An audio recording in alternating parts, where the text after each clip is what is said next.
These are the notes that we will be going over as part of our lesson on set theory. Sets can be represented many ways. You have roster, which we did yesterday in class.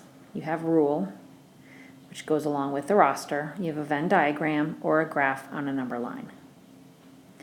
Then you have set membership. Each object in a set is called an element or a member of that set.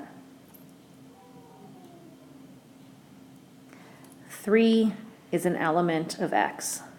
You've got that symbol right here, meaning element of. 3 is not an element of X, which is the element symbol with that slash through it.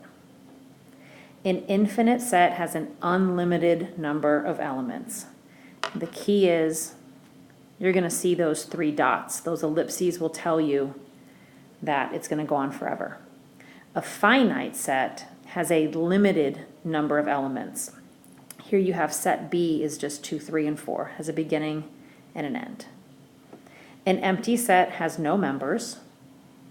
There are your symbols of the empty set, also called the null set. A disjoint set has no elements in common.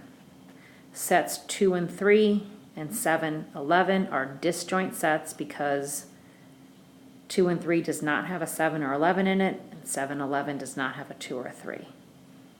An equal set has the same elements. Set 1, 2, and 3, and set 3, 1, and 2 are equal. Order does not matter.